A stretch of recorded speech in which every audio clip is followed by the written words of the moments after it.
حضرت عمر ابن عاص رضی اللہ تعالیٰ عنہ، یہ عربی میں جب عمر لفظ لکھا جاتا ہے نا تو یہ واو کے ساتھ لکھا جاتا ہے۔ عمر جس طرح لکھا جاتا ہے اسی طرح عمر بھی لکھا جاتا ہے، لیکن عربی اس میں فرق کرتے ہیں، اس کو لکھتے ہیں عمرو۔ وہ اردو میں لوگ پڑھ رہے ہوتے ہیں نا عمرو، یہ عمرو عیار کی کہانیاں، وہ لفظ بھی ڈیوائس بیسیکلی حضرت عمر بن عاص سے ہوا ہے، کیونکہ برین ان کا بہت تھا۔ اچھا، لیکن وہ لفظ ہی غلط ہے، لفظ عمرو تو کوئی لفظ ہی نہیں ہے، لفظ ہے امر۔ لکھا ہوتا ہے عمرو لیکن اس کا مطلب واو جو ہے وہ سائلنٹ ہوتا ہے، اور واو کا مطلب یہ ہے کہ آپ نے اسے پیش کی بجائے زبر سے پڑھنا ہے، عمر کی بجائے پڑھنا ہے امر۔ تو حضرت عمر بن عاص رضی اللہ تعالیٰ عنہ، یہ آپ سمجھ لیں کہ قریش مکہ، مشرکین عرب کے تھنک ٹینکس میں سے تھے۔ گفتگو کرنے کا بھی ان کو فن آتا تھا، اور معاملہ فہمی اور چیزوں کو ہینڈل کرنا یہ ان پہ ختم تھا، اور ینگ ایج کے اندر۔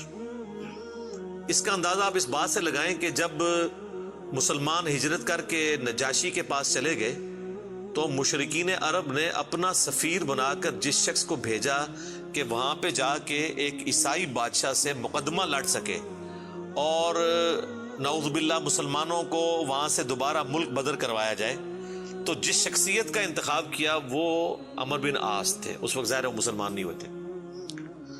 بہرحال وہاں پہ پھر قرآن کی طاقت کام آئی۔ حضرت علی کے جو بھائی تھے جعفر بن ابی طالب، انہوں نے سورہ مریم کی جب تلاوت کی نجاشی کے دربار میں، بسم اللہ الرحمن الرحیم، یا زکریا انا نبشرک بغلام اسمه یحیی لم نجعل له من قبل سمیا قال ربي أنى يكون لي غلام وكانت امرأتي عاقرا وقد بلغت من الكبر عتيا قال كذلك قال ربك هو علي هين۔ تو پھر اللہ تعالیٰ کی گفتگو کے سامنے بڑے سے بڑا بھی کوئی سفیر ہو، اس کی زبان کا اثر تو پھر ختم ہو جاتا ہے۔ تو نجاشی کی حالانکہ عمر بن عاص سے بڑی پرسنل دوستی بھی تھی، یہ بڑے ان سے تحفے بھی ان کے لیے لے کے گئے، وہ تحفے بھی اس نے واپس کر دیے۔ وقد خلقتك من قبل ولم تك شيئا قال رب اجعل لي آية قال آيتك ألا تكلم الناس 3 ليال سويا فخرج على قومه من المحراب فأوحى إليهم أن سبحوا بكرة وعشيا يا يحيى خذ الكتاب بقوة وآتيناه الحكم صبيا وحنانا من لدنا وزكاة وكان تقيا وبرا بوالديه ولم يكن جبارا عصيا وسلام عليه يوم ولد ويوم يموت ويوم يبعث حيا۔ اس نے کہا بھائی لے جاؤ، تم سونے کے اگینسٹ بھی ان کو تولو نا تو میں تب بھی تمہیں یہ واپس نہیں کروں گا، ٹھیک ہے۔ پھر زمین سے اس نے تنکا اٹھا کے کہا کہ یہ جو سورہ مریم میں حضرت عیسیٰ کا سٹیٹس آیا نا کہ وہ اللہ کے بندے تھے، والله ما عدا عيسى ابن مريم ما قلت هذا العقد، اللہ کی قسم عیسیٰ ابن مریم ایک تنکے کے برابر بھی اس سے زیادہ ان کا مرتبہ نہیں تھا جتنا تم نے بیان کیا ہے، یعنی اس میں ہم غلو نہیں کر سکتے کہ انہیں ڈیوینٹی میں کلیم کر دیں۔ یہ سمجھدار لوگ تھے، یہ وہاں سے مایوس ہوئے۔ اسی دوران صلح حدیبیہ بھی ہو چکی تھی، مسلمانوں کی پاور تسلیم ہو چکی تھی۔ تو حضرت خالد ابن ولید اور عمر بن عاص یہ دونوں بڑے جگری یار تھے، ایک بڑا بہترین پلانر تھا اور دوسرا بہت بڑا جنگجو تھا۔ تو صلح حدیبیہ کے بعد نا ان لوگوں کو اندازہ ہو گیا کہ اب اسلام کا گراف اوپر ہی جا رہا ہے، شرح صدر بھی ہو گیا۔ خالد ابن ولید کا ایک بھائی تھا ولید ابن ولید، وہ مسلمان پہلے ہی ہو چکا ہوا تھا۔ تو وہ بھی کچھ اثر تھا خالد بن ولید کے اوپر کہ وہ اتنا بزدل تھا، اور مسلمان ہونے کے بعد اتنا وہ طاقتور ہو گیا کہ اس نے مشرکین عرب کے قافلے لوٹنا شروع کر دیے۔ تو وہ اپنے دوستوں میں فخر کرتے تھے، حالانکہ ہے دشمن تھے لیکن کہتے تھے یار بہادر تھے، پھر نکلے نا میرا برا۔ یہ سارا کچھ نا عمر سیریز کے اندر انہوں نے فلمایا ہوا ہے۔ يضحكك ما حقه أن يبكيك؟ الوليد أخي الوليد ما علمت له عزما قبل اليوم. أجل والله إني لأنكر عمله وأفخر به. كيف يجتمعان؟ يجتمعان. تو حضرت عمر بن عاص جو ہیں وہ سمجھدار آدمی تھے. انہوں نے سمجھ لیا خالد بن ولید سے ملاقات ہوئی اور بائی چانس وہ حبشہ سے آ کے مدینہ شریف جا رہے تھے اسلام قبول کرنے, اور یہ مکے سے مدینے جا رہے تھے. خالد إنك والله عمرو. راستے میں ملاقات ہو رہی اور دونوں ایک دوسرے کو بتانے کے لیے تیار نہیں ہو رہے کس لیے جا رہے ہیں. لیکن پھر جب گپ شپ ہوئی تو اندازہ ہوا, تو حضرت خالد نے کہا کہ بھئی مجھے لگتا ہے کہ یہ اللہ کے پیغمبر ہیں, اللہ کی غیبی تائید ہے ان کے ساتھ. أجب أنت ما أخرجك يا أبا عبد الله. والله لقد استقام المنسم وإن الرجل لنبي أذهب إليه فأسلم. وذلك الذي أخدمني. تو عمر بن عاص کہتے ہیں کہ مجھے بھی لگتا ہے ایسے. تو پھر کیا ارادہ ہے؟ تو کہتے ہیں ہم ان کی بیعت کر لیتے ہیں, اسلام قبول کر لیں. تو پھر انہوں نے اسلام قبول کیا. پھر نبی علیہ السلام نے ان کے ساتھ بڑی شفقت بھی فرمائی. کئی ایک چھوٹی مہمات کے اوپر بخاری مسلم میں آتا ہے کہ عمر بن عاص کو آپ نے کسی ایک خاص لشکر کا امیر بھی بنا کے بھیجا. اور پھر سیدنا عمر کے دور میں جنگ یرموک کے اندر بھی یہ جو بڑے بڑے چند کمانڈر جو تھے حضرت ابو عبیدہ ابن جرح کے ساتھ, ان میں عمر بن عاص بھی شامل تھے. جنگ یرموک انہوں نے لڑی ہوئی ہے, رومن امپائر کے خلاف جو فیصلہ کن جنگ تھی. اس کے بعد پھر جب مصر کے فتح کرنے کی باری آئی تو مصر کے اوپر تو حضرت عمر بن عاص کو ہی بھیجا تھا حضرت عمر نے. تو یہ فاتح مصر بھی ہیں. سعد ابن ابی وقاص فاتح ایران ہیں اور یہ ہے فاتح مصر. اور جنگ یرموک میں بھی ابو عبیدہ ابن جرح کے ساتھ یہ رہے ہیں رضی اللہ عنہم اجمعین وعلیہم السلام اجمعین. تو یہ ان کی زندگی کے اندر یہ اتار چڑھاؤ والا معاملہ رہا. لیکن پھر وقت گزرنے کے ساتھ پھر بعض اوقات انسان کے اوپر ایسے معاملات زندگی میں آ جاتے ہیں. ہم کیوں بار بار بات کرتے ہیں کہ ربنا لا تزغ قلوبنا بعد اذ ہدیتنا وہب لنا من لدنک رحمہ انک انت الوہاب. آمین. ڈر تو لگا رہنا چاہیے ہر وقت. وہ مشہور حدیث جو بخاری اور مسلم دونوں میں ہے, میں یقین کریں جب بھی وہ حدیث پڑھتا ہوں نہ کانپ اٹھتا ہوں. عقبہ بن عامر کہتے ہیں کہ نبی علیہ السلام نے اپنی وفات سے 1 مہینہ پہلے غزوہ احد کے شہداء کے قبرستان میں جا کے نماز جنازہ پڑھی اور وہیں پر ہمیں خطبہ دیا. اچھا, اس حدیث کے اینڈ پہ بڑے دردناک الفاظ ہیں. عقبہ بن عامر کہتے ہیں یہ آخری دفعہ میں نے نبی علیہ السلام کا دیدار کیا تھا, اس کے بعد میں نے حضور کو کبھی نہیں دیکھا. عقبہ بن عامر کہتے ہیں یہ والا جو خطاب ہوا تھا غزوہ احد کے شہداء کے اوپر, تو اس میں آپ علیہ السلام نے فرمایا کہ دیکھو مجھے اپنے بعد تم سے یہ خطرہ نہیں ہے کہ تم شرک میں مبتلا ہو جاؤ, مگر مجھے ڈر ہے کہ تم دنیا کے مال میں پھنس جاؤ گے, پھر ایک دوسرے کو قتل کرو گے جس طرح اگلی قوموں نے کیا, اور تم بھی تباہ و برباد ہو جاؤ گے جس طرح اگلے. یہ پچھلے دنوں میری ایک ویڈیو بھی ریکارڈ ہوئی ہے, مجھے تم سے شرک کا خدشہ نہیں. یہ حصہ نکالا ہوا اس میں سے. سر اس حدیث میں جو سوز و گداز تھا وہ آپ کو سمجھ ہی نہیں آیا وہ کیا تھا. بخاری مسلم کے الفاظ ہیں. عقبہ بن عامر کہتے ہیں رسول اللہ ہم سے یوں گفتگو کر رہے تھے جس طرح آپ مردوں اور زندوں دونوں کو الوداع کہہ رہے ہیں, اور آپ فرمایا کہ میں اس وقت بھی اپنا حوض کوثر سامنے دیکھ رہا ہوں. یعنی اللہ تعالیٰ نے آپ کو وہ سب کچھ سامنے دکھا دیا, اور میں تمہارا پیش رو ہوں, میں آگے جا رہا ہوں, تم نے میرے پیچھے آنا ہے. آپ ڈرا رہے تھے. تو اور وہی ہوا کہ نبی علیہ السلام کی وفات کے بعد پھر دنیا کی محبت کے غلبے کی وجہ سے بنو امیہ نے جو کام کیے, اور پھر جنگ جمل صفین اور نہروان, یہ ایک دردناک چیز ہے. یوٹیوب پہ میری کئی ایک ویڈیوز اس کے اوپر ریکارڈنگ ہے. اس حدیث میں بہرحال یہ آپ چیز نوٹ کریں کہ نبی علیہ السلام نے یہ خطبہ مسجد نبوی میں دینے کی بجائے قبرستان میں کیوں دیا ہے؟ اس کی 2 ریزنز تھی. اس لیے کہ وہ قبرستان تھا غزوہ احد کے میدان میں, جہاں پر ایک واضح فتح مال غنیمت سمیٹنے کی وجہ سے شکست میں بدل گئی تھی. حالانکہ رسول اللہ موجود تھے, لیکن دنیا کی محبت کا تھوڑے سے غلبے نے رسول اللہ کی موجودگی کی بھی پرواہ نہیں کی اللہ نے، اور فتح کو شکست میں بدل دیا۔ تو آج تو رسول اللہ موجود بھی نہیں ہے، ہمیں آپ کی دعاؤں کا بھی وہ حصہ نہیں ہے جو صحابہ کو نصیب تھا صلی اللہ علیہ وآلہ وسلم رضی اللہ عنہم اجمعین۔ اور دوسرا نبی علیہ السلام یہ میسج دینا چاہ رہے تھے کہ غزوہ احد میں وہ لوگ اس قبرستان میں دفن ہیں جنہوں نے محنتیں کی ہیں اور پھل ملنے سے پہلے ہی وہ اسی فقر کی زندگی میں دنیا سے چلے گئے۔ حضرت حمزہ ابن عبد المطلب نے تو اسلام کا گولڈن پیریڈ نہیں دیکھا نا، ان تو قربانیاں دی ہیں نا۔ آپ اس سے اندازہ لگائیں، یہ میرا اجتہاد ہے اور یہ درست ہے کہ اگر رسول اللہ کی وفات کے وقت حضرت حمزہ زندہ ہوتے تو پہلے خلیفہ وہ بنتے، کیونکہ غزوہ بدر اور احد کے اندر نبی علیہ السلام نے آرمی چیف ان کو بنایا تھا، ابو بکر عمر عثمان و علی ان کے انڈر تھے۔ تو حمزہ بن عبد المطلب تو شہید ہوئے احد میں، ان کی لاش کا مسئلہ ہوا۔ نبی علیہ السلام نے یہ بھی میسج دیا کہ یہاں پہ، اور پھر وہاں تو اتنی دردناک حدیثیں ہیں بخاری مسلم میں کہ کفن کے لیے بھی کپڑا نہیں تھا، سر چھپاتے تھے تو پاؤں ننگے ہو جاتے تھے کہ یہ صاحب کے، پھر گھاس ڈال کے ایک قبر میں کئی مردے دفنائے گئے۔ تو نبی اسلام یہ بھی میسج دے رہے تھے، کیونکہ آپ کو تو اللہ نے دکھا دیا نا۔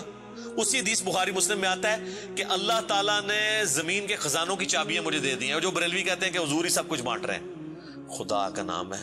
اور میرے بھائی وہ بخاری مسلم میں باقی حدیث میں موجود ہے، وہ زمین کے خزانے رومن اور پرشین امپائر کے خزانے ہیں جو صحابہ نے فتح کرنے تھے، بیت المال میں آ کے جمع ہونے تھے۔ یہ تھا اس سے مراد کہ مجھے اللہ تعالیٰ نے عطا فرمائی ہے، مجھے اللہ تعالیٰ نے دکھا دیا کہ میری امت کہاں تک پہنچے گی۔ وہ کئی ایک حدیث آپ کو مشکات کی نا 30 جلد میں نبی علیہ السلام کے فضائل کے چیپٹر میں وہ مل جائے گی۔ کئی لوگ ہمیں ای میل بھی کر رہے ہوتے ہیں، یہ حضور کو جو چابیاں دی گئی ہیں تو پھر اب جس کے پاس چابی ہے اس سے ہی مانگنا چاہیے۔ وہ یہ تھا، ٹھیک ہے، کہ وہ رومن اور پرشین امپائر کے خزانے مسلمانوں کو ملے۔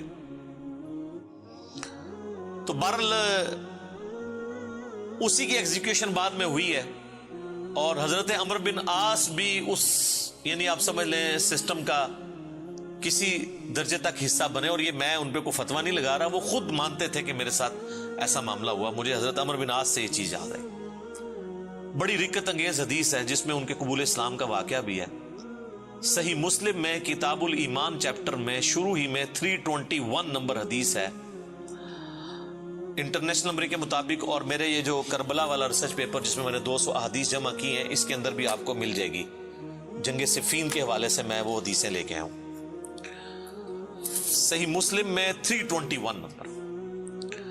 حضرت عمر بن عاص کی موت کا وقت جب قریب آتا ہے تو وہ دیوار کی طرف منہ کر کے رونا شروع کر دیتے ہیں۔ سر موت کے وقت انسان کو پھر اپنی زندگی میں کی ہوئی غلطیاں یاد آ جاتی ہیں۔ تو ان کا بیٹا ان کو تسلی دیتے ہوئے کہتا ہے کہ ابا جان، آپ تو نبی علیہ السلام کے قریبی ساتھیوں میں سے تھے،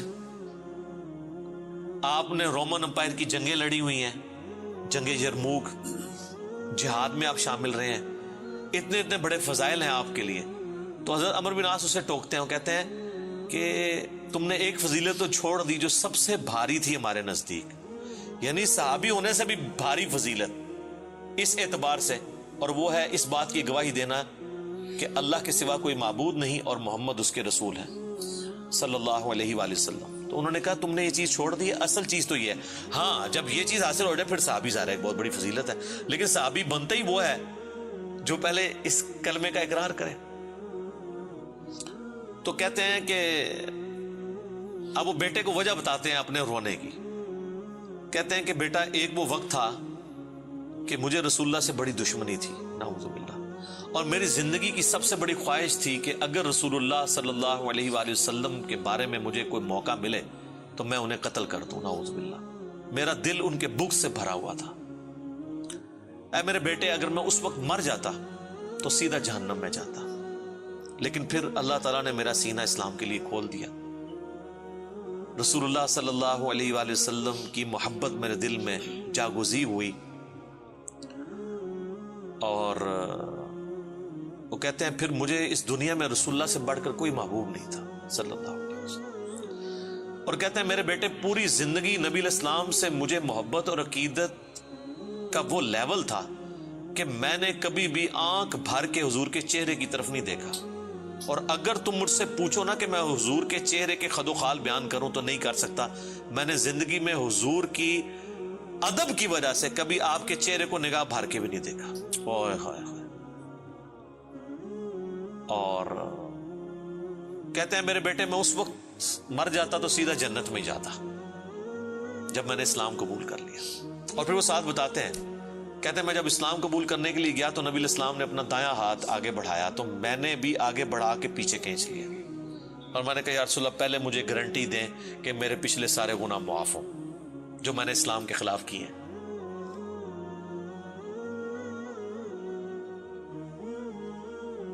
یا رسول اللہ اشہد ان لا الہ الا اللہ وانک رسول اللہ وإني أسألك مثل الذي سأل خالد فادع لنا صلی اللہ علیہ. تو نبی علیہ السلام نے فرمایا کہ اے عمر کیا تجھے نہیں پتا کہ اسلام سابقہ کے سارے گناہوں کو معاف کر دیتا ہے, مقبول حج سابقہ کے سارے گناہوں کو معاف کر دیتا ہے, اور اللہ کی راہ میں ہجرت کرنا سابقہ کے سارے گناہوں کو معاف کر دیتا ہے. حضور نے میرے گناہوں کی معافی کی گارنٹی لی, میں نے اسلام قبول کیا. اے میرے بچے اگر میں اس وقت مر جاتا تو سیدھا جنت میں جاتا. لیکن پھر میری زندگی میں ایک تیسرا وقت آیا, پھر مجھ سے وہ کچھ ہوا جو نہیں ہونا چاہیے تھا. یہ حدیث مسند احمد کے اندر بھی موجود ہے, صرف صحیح مسلم میں نہیں ہے.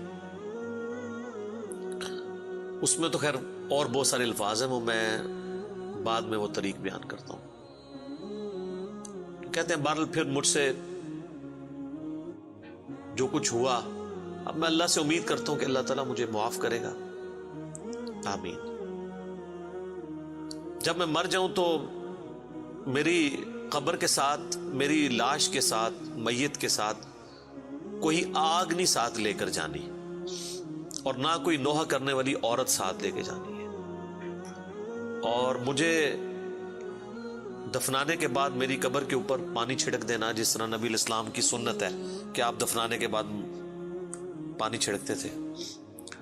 اور اس کے بعد میری قبر پہ اتنی دیر موجود رہنا جتنی دیر ایک اونٹ کو نہر کر کے اس کا گوشت تقسیم کیا جاتا ہے, یعنی کم از کم 2 گھنٹے تک, تاکہ میں اپنی قبر سے مانوس ہوں اور دیکھو میں اللہ کے بھیجے ہوئے فرشتوں کو پھر کیا جواب دیتا ہوں. یعنی اس سے حضرت عمر بن عاص نے یہ بھی عقیدہ دیا کہ اسی زمینی قبر کے اندر حساب و کتاب ہوتا ہے, لیکن اس کو کوئی دیکھ نہیں سکتا. یعنی اگر ایگزیکٹ آپ کیمرہ فٹ کر دیں تو یہ جو کیپٹن عثمانی برزخی گروپ جو لوگ کہتے ہیں نا وہ کہیں اور قبر ہوتی ہے, تو حضرت عمر بن عاص کا یہ عقیدہ نہیں تھا. یہ حدیث ان کے گلے کا کانٹا ہے, جب وہ ہم پیش کرتے ہیں وہ کہتے ہیں عمر بن عاص کا تو ذہنی توازن آخری وقت میں بگڑا ہوا تھا, وہ تو بہکی بہکی باتیں کر رہے تھے, کیونکہ ان کے لیے تو وہ جو بھی باتیں حضرت علی کی فیور میں جائیں وہ بہکی بہکی ان کو لگتی ہیں نا. میں کہتا ہوں ان کا دماغ جتنا موت کے وقت کام کیا ہے نا پہلے نہیں کیا تھا, کیونکہ وہ تو اس وقت ہی ان کو احساس ہوا ہے. اس طرح کو پوری اپنی لائف سٹوری سناتا ہے جس کا دماغ چلا ہوا ہو, کدھر سے شروع ہے اور کدھر تک پہنچا ہے.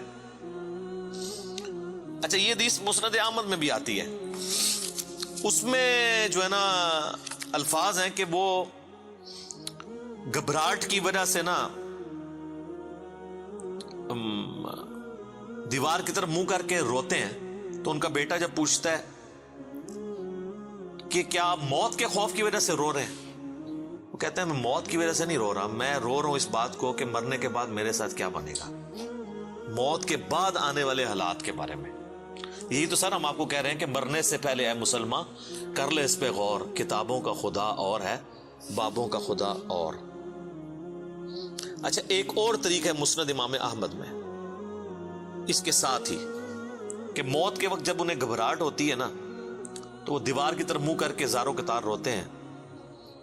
تو ان کا بیٹا کہتا ہے کہ ابا جی آپ رو رہے ہیں, آپ کو تو نبی علیہ السلام اتنی محبت کرتے تھے, آپ کو ذمہ داریاں دیتے تھے, آپ نے جنگیں لڑی, آپ نے رومن امپائر کے خلاف جنگ یرموک لڑی, تو حضور کو تو آپ کو بڑی اہمیت دیا کرتے تھے.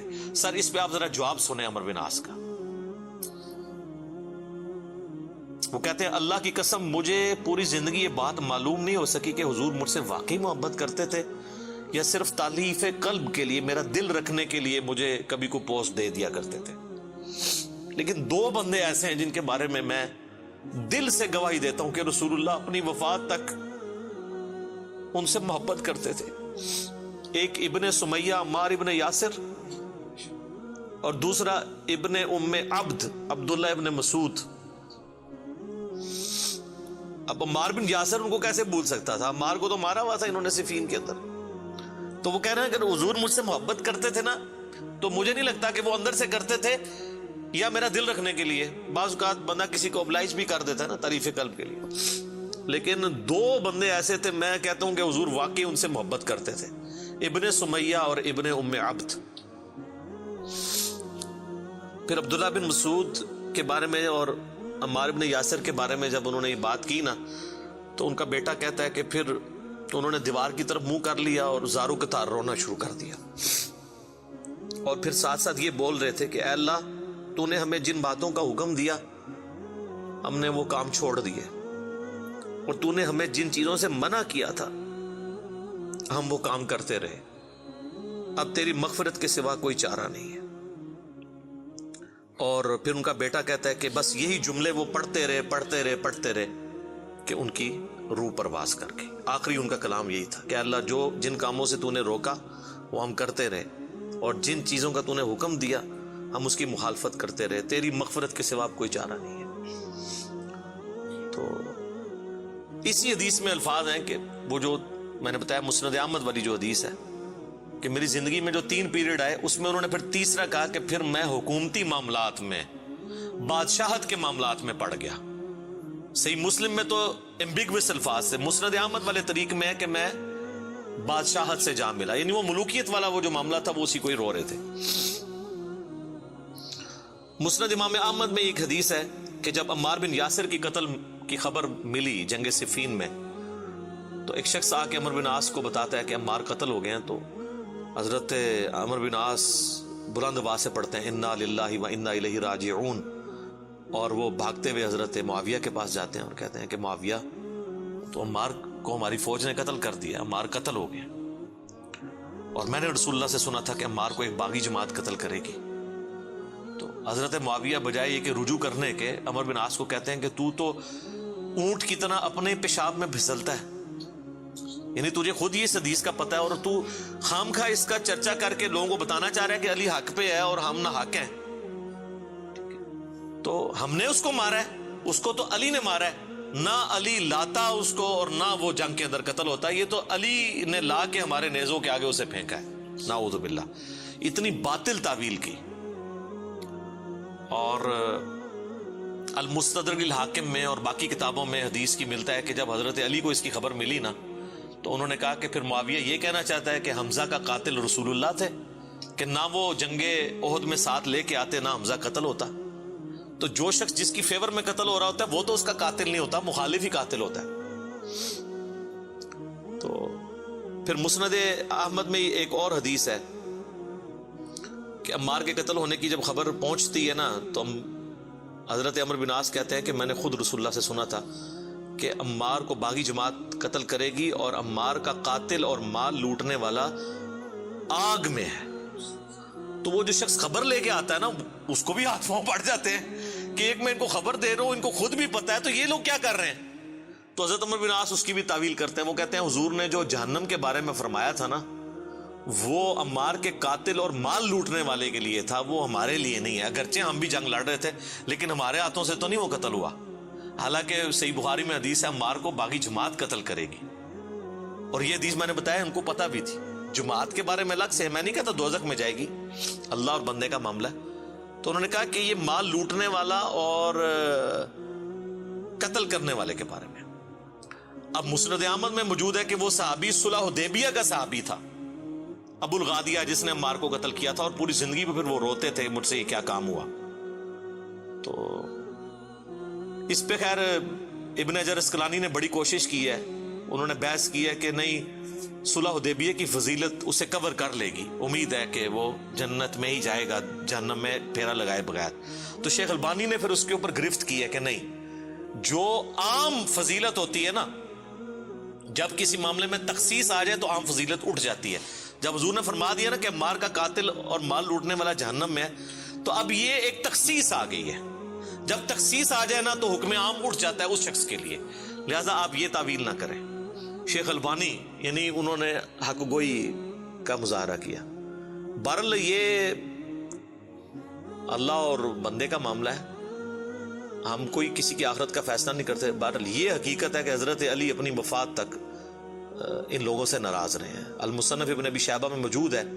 تابعی کہتے ہیں ہم نے حضرت علی کے پیچھے نماز میں قنوت نازلہ پڑھی ہے. حضرت علی قنوت نازلہ میں پڑھتے تھے اللہم علیک بمعاویۃ و اشیاعہ و عمر ابن عاص و اشیاعہ و ابا سلمی و اشیاعہ. اس میں عمر بن عاص کا بھی نام ہے. اے اللہ معاویہ کے شیعہ اور معاویہ اور اس کے شیعہ کو برباد کر، عمر بن عاص اور ان کے شیعہ کو برباد کر. یہ حضرت علی قنوت نازلہ پڑھا کرتے تھے. اچھا انہوں نے اردو میں ترجمہ کیا ہے اے اللہ معاویہ اور اس کے شیعہ کو سنبھال لے. اب کیسا لفظ استعمال؟ لفظ آتا ہے نپٹ لے. وہ آپ کہیں وہ کہیں گے سنبھال مطلب ہے کہ انہوں نے سام، تو وہ تعویل کریں گے. تو میں نے اس لیے ترجمہ کیا تباہ و برباد کر، کیونکہ یہ علیکہ کے ساتھ جب بات کی جاتی ہے نا تو یہ آپ قنوت نازلہ پڑھ رہے ہوتے ہیں نا یہود و نصارہ کے اوپر بھی، تو اس میں بھی اللہم علیکہ یہ تو نہیں تھا ان کو سنبھال لے. سنبھال لیتے سانو ہی اللہ سانو سنبھال لینا تھے یار. تو